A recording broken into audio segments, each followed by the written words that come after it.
Hi guys, welcome back to my channel. In this video today I will be sharing with you some of the tips that I've used to reduce my chance of getting poorly in the winter. As we are a locum pharmacist now, we really should try to maximize our working day and we don't get the employees' benefits as an employed pharmacy would guess. So it's in the winter time, there's a lot of infection going around. And as a pharmacist, I feel like I am so quick at giving the suggestion of what medication people should start.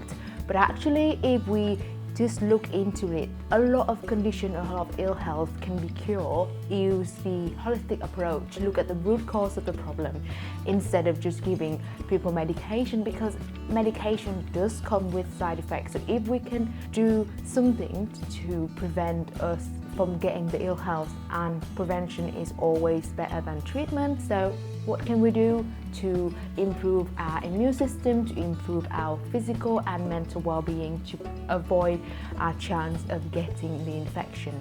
So here are some tips that I've used to reduce the chance of me getting poorly so I can make the most of my time working as a locum pharmacist. And being in charge of your health is most important than ever, and you probably know how difficult it is to get access to a GP appointment or book a time off, especially now with the rise in cost of living, or maybe to save up for your Christmas present. We need to make sure that we make the most of the shifts that we possibly could. The more we can try to be healthy, the better it will be. It's also not just improving our productivity, but improving our emotional well-being in that. So being in charge of your health is very important.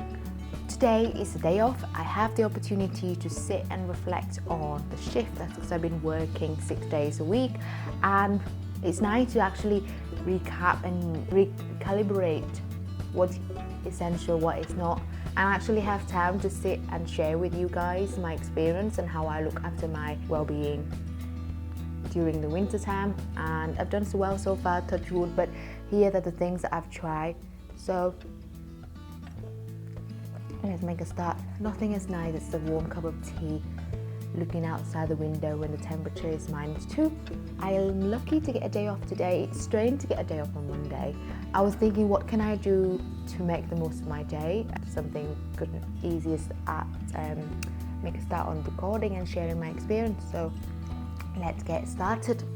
I am obsessed with the concept of 1% improvement every single day. I talk a lot about compounding and how can you use it in terms of investing, but you can also apply that in terms of looking after your health and well-being. I was borrowing this concept in terms of applying the 1% improvement into your health and improving your performance from Sir David Brailsford, and he was the coach of the British cycling team in the Olympic. The quote from Sir David Brailsford is, the whole principle came from the idea that if you break down everything you could think of that's go into riding a bike and then improve it by 1%, you will get a significant increase when you put them all together. So we will try to do that, applying it into our daily routine to try to improve our overall health and well-being. Eventually it also will improve our productivity. So here are some tips I've used to reduce my chance of getting poorly. Tip number 1 is to carry on wearing your mask.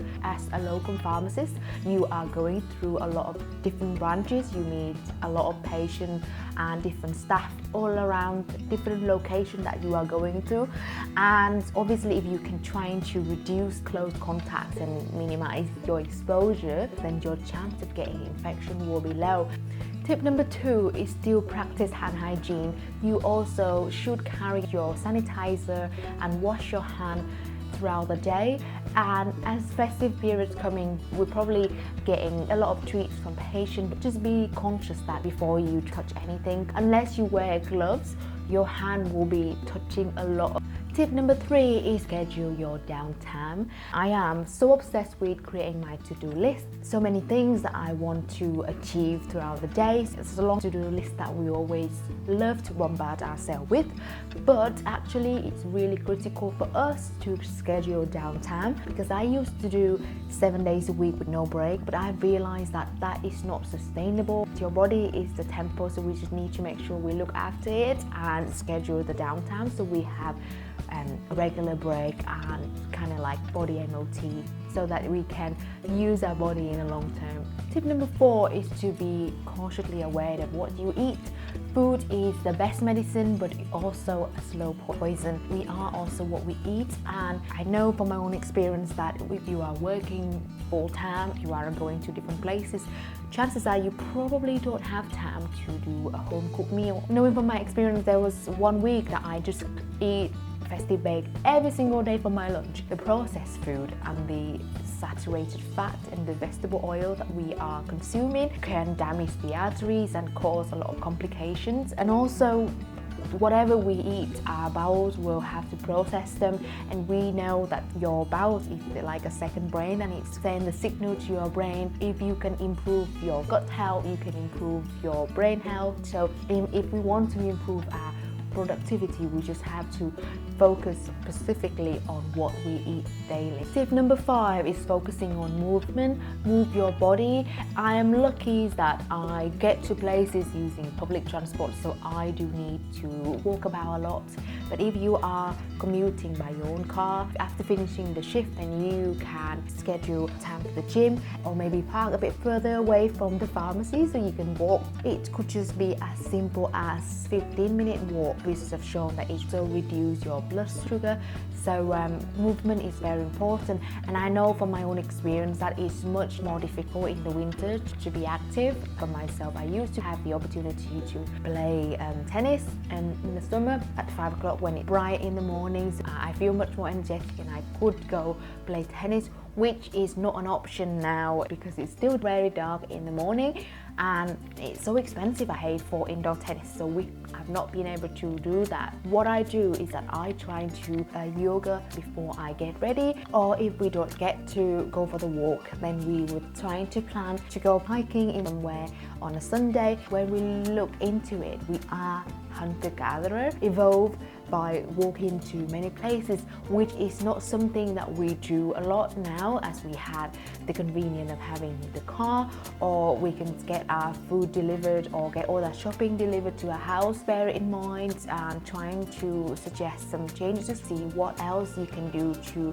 help you being active. Tip number 6 is focusing on your sleeping, and everyone will require different amount of hours to sleep, and I know for me it's 7 to 8 hours. As we are working throughout the day, our body is producing a lot of toxins that could be cleared during the sleep. From my experience, if I do not have enough sleep, I will crave high sugar food, the path of getting type 2 diabetes. And one of the research papers that I found is that sleeping is the cheapest form of medication to help losing weight. So if we can just look into our sleeping pattern and we can try to ensure that we have just the right amount of time that we sleep, we can also stay in shape, and it's also improve our overall health being over the long run. The other research that I found in terms of how important, how critical sleeping play into your overall well-being is that there was 2 groups of men, and one of them did not have enough sleep compared to the other one, and when they do the tau protein, the protein that's responsible for people when they develop Alzheimer's disease, for the group of men that didn't have enough sleep, they actually have a higher amount of tau protein. We did not think about it a lot when we are young, but it will compound over time. So if we can try to improve our sleeping pattern and we have good sleep hygiene, we can also prevent a lot of those complications. Tip number 7 is to look into your stress management, especially in this difficult time. We are all deal with different amount of stress. So what do we do to improve or manage their stress. And I think the best way to do that is to look into changing the mindset. We look at it as a glass half full or half empty. It's really up to a certain individual perspective. And I think that if we are surrounded with positive people, chances that we are affected by their way of approaching their perspective, looking at life. And we are the product of our environment. We are the average of 5 people we spend the most of our time with. And if we are spending the time with positive people, we are automatically feeling positive all the time. Or if we are dealing with any form of stress, we will look at it in a completely different approach based on the lessons that I've gathered from reading through Man Searching for Meaning by Viktor Frankl. He was the psychologist that had to stay in the concentration camp in the World War II. The book was written on his experience and how he managed to survive, and he managed to help other people to deal with the toughest environment. And one of the quotes that really resonated with me is that he who has the why to live can bear with almost anyhow. So if we know, yes, this is challenges that we are facing, but if we know the deep reason why we are doing it, why we should persevere and overcome this obstacle, all of a sudden it feels like we have that extra power to deal with the challenges that we go through. And the final tip that I have is that I like to use positive affirmation, which is what I do first thing in the morning. What is the one thing that I feel grateful for? And I think if the more I try to remind myself that I am so lucky to be healthy, I have everything that I possibly wish for, a strong body, a strong mind, and a strong support from Tristan, from my family, for me to achieve whatever goal that I set for myself. We are our habits, so why not make 1% improvement in those areas that I have listed above, so that you will start seeing the improvement in your health and well-being and reducing your chance of getting poorly, boost your immune system and improve your productivity. If you have any other suggestions, then why not list them in the comment below. And also, if you have learned even just one thing from the video, why not like and subscribe to my channel if you are new, so I can spread the message to many more people. So thank you very much for listening, and I look forward to see you again in the next video. Take care and goodbye.